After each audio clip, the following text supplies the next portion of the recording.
Hanafi, Maliki, Syafi'i, Hambali. Hanafi dulu. Terus. 1. Mazhab Hanafi. Penyusunnya yaitu Imam Abu Hanifah.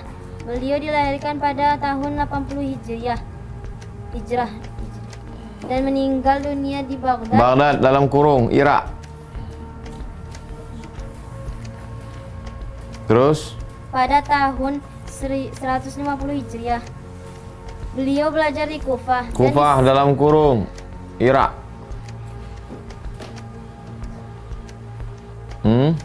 Dan di sanalah beliau mulai menyusun mazhabnya. Kemudian beliau duduk berfatwa mengembangkan ilmu pengetahuan di Baghdad. Beliau memberikan penerangan kepada segenap lapisan muslimin, sehingga beliau terkenal sebagai seorang alim yang terbesar di masa itu, mahir dalam ilmu fikih serta pandai mengistimbatkan hukum dari Al-Quran dan hadis. Mengistimbat dalam kurung mengeluarkan hukum dari Quran, mengambil hukum dari Quran dan hadis. Terus Menurut riwayat yang dapat dipercaya, beliau adalah wadi' ilmu fikih yang mula-mula menyusun ilmu fikih sebagaimana susunan sekarang ini.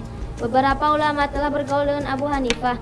Mereka belajari mazhab beliau dan hukum yang mereka dapat dari beliau itu mereka tulis bukukan. Mereka sebagai pendukung mazhab Abu Hanifah. Kemudian sebagian besar dari mereka kembali menyelidiki dan memeriksa hukum-hukum tadi dengan memeriksa dalil-dalilnya serta disesuaikan dengan keadaan-keadaan kefaedahan dan kemudaratannya, sehingga beberapa di antara mereka ada yang tidak mufakat terhadap sebagian dari hukum-hukum yang telah ditetapkan oleh imam tadi. Bahkan mereka tetapkan hukumnya menurut pendapat mereka sendiri, berbeda dengan pendapat Imam Abu Hanifah. Mereka inilah yang dinamakan sahabat-sahabat Abu Hanifah, di antaranya yaitu Abu Yusuf, Muhammad bin Hasan, dan Zufar. Mazhab ini hanya tersiar di Baghdad. mazhab ini banyak tersiar di Baghdad, Persia, Iran, Bukhara dalam kurung Uzbekistan, Mesir, Syam, dan tempat lain. Turki juga Hanafi, Turki. India, Pakistan, Bangladesh juga Hanafi. 2. Mazhab Maliki.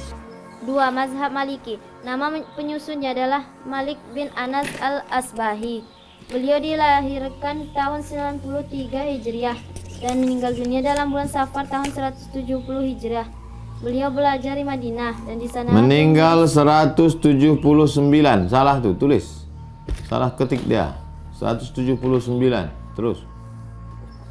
Beliau belajar di Madinah dan di sanalah beliau menulis kitab Al-Muwatta. Kitab hadis paling tua yang ada sekarang, Muwatta, lingkari Muwatta. Ada di atas tuh, di perpustakaan atas. Terus. Kitab hadis yang terkenal sampai sekarang. Beliau menyusun kitab tersebut atas anjuran Khalifah Mansur.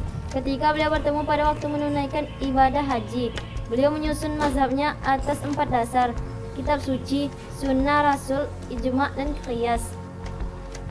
Hanya dasar yang terakhir ini beliau gunakan dalam hal-hal yang terbatas sekali karena beliau adalah ahli hadis.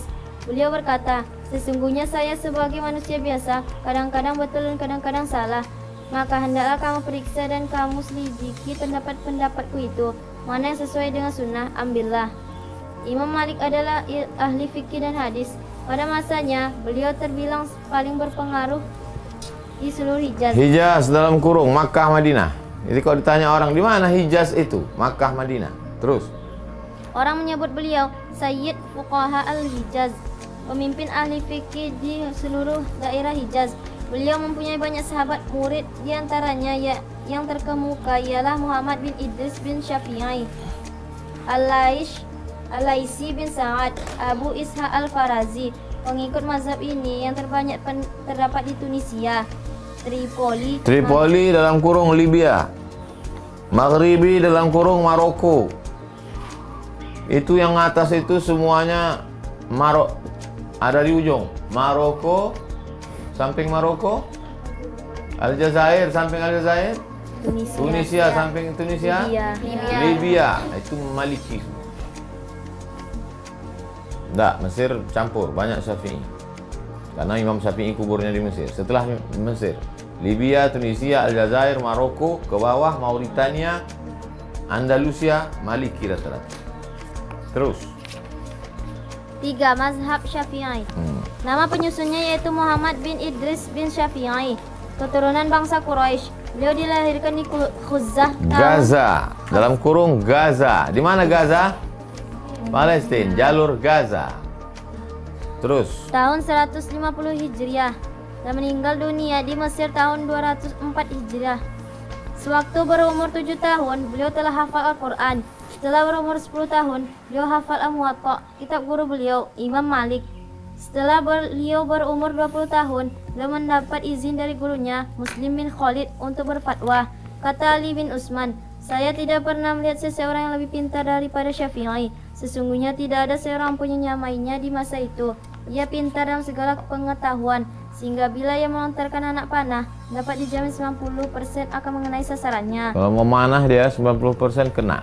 Kita kalau memanah 90% tak kena. Terus Ketika berumur hampir 20 tahun, beliau pergi ke Madinah karena mendengar kabar tentang Imam Malik yang begitu terkenal sebagai seorang ulama besar dalam ilmu hadis dan fikih. Di sana beliau belajar kepada Imam Malik. Kemudian beliau pergi ke Irak. Di sana bergaul dengan sahabat-sahabat Imam Abu Hanifah. Beliau terus ke Parsi dan beberapa negara lain. Kira-kira 2 tahun lamanya beliau dalam perjalanan ini. Dalam perjalanan ke negeri-negeri itu, bertambahlah pengetahuan beliau tentang keadaan penghidupan dan tabiat manusia. Misalnya, keadaan yang menimbulkan perbedaan adat dan akhlak, saat berguna bagi beliau sebagai alat untuk mempertimbangkan hukum peristiwa-peristiwa yang akan beliau hadapi. Kemudian beliau diminta oleh Khalifah Harun ar-Rasyid supaya tetap tinggal di Baghdad. Setelah menetap di Baghdad, di sanalah beliau menyiarkan agama dan pendapat-pendapat beliau diterima oleh segala lapisan. Beliau bergaul baik dengan rakyat maupun dengan pemerintah, bertukar pikiran dengan ulama-ulama, terutama sahabat-sahabat Imam Abu Hanifah, sehingga dengan pergaulan dan pertukaran pikiran itu, beliau dapat menyusun pendapat qadim. Pendapat beliau yang pertama, qadim, pendapat yang lama ketika berada di Irak. Qadim, pendapat lama ketika berada di Irak. Jadid, pendapat baru sesudah pindah ke Mesir. Kuburnya di Mesir. Saya sampai ke kuburnya di Kairo. Qadim, pendapat lama ketika berada di Irak. Jadid, pendapat baru sesudah pindah ke Mesir.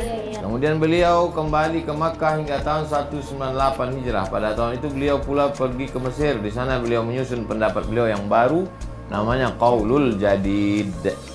Kata-kata Imam Syafi'i yang sangat perlu menjadi perhatian, terutama bagi ulama yang mendukung dan mengikut mazhab Syafi'i. Apabila hadis itu sah, itulah mazhabku. Buanglah perkataanku yang timbul dari ijtihad. Pengikut mazhab Syafi'i terbanyak ialah di Mesir, Kurdistan, Yaman, Aden, Hadramaut. Aden dengan Hadramaut sama di Yaman. Makkah, Pakistan, dan Indonesia.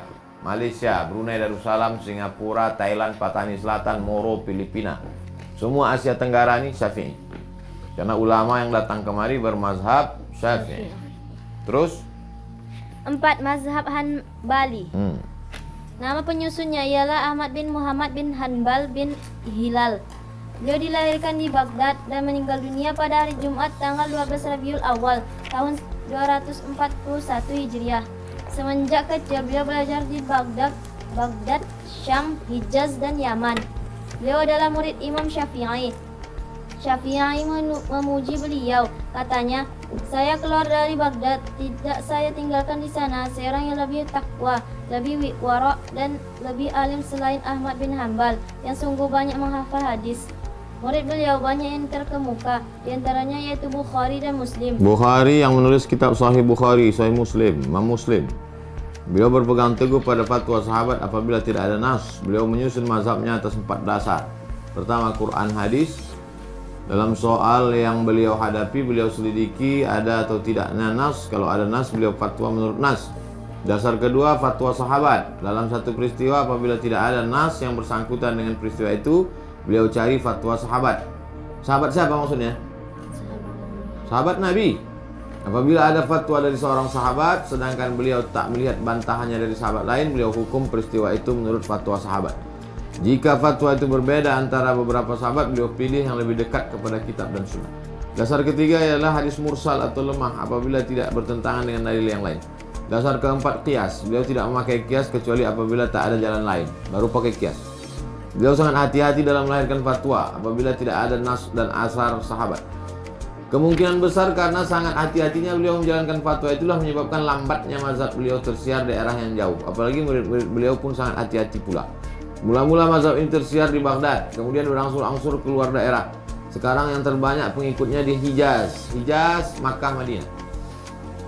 Apalagi sudah Raja Ibnu Saud menetapkan, Ibnu Saud, King Abdul Aziz, buat lingkar, Ibnu Saud, King Abdul Aziz menetapkan bahwa mazhab Hambali menjadi mazhab resmi pemerintah Saudi Arabia. Di Mesir tak ada mazhab ini kecuali pada abad ke-7. Hingga sekarang tak banyak rakyat Mesir mengikut mazhab ini. Demikian ringkasan perkembangan ilmu fikih Islam.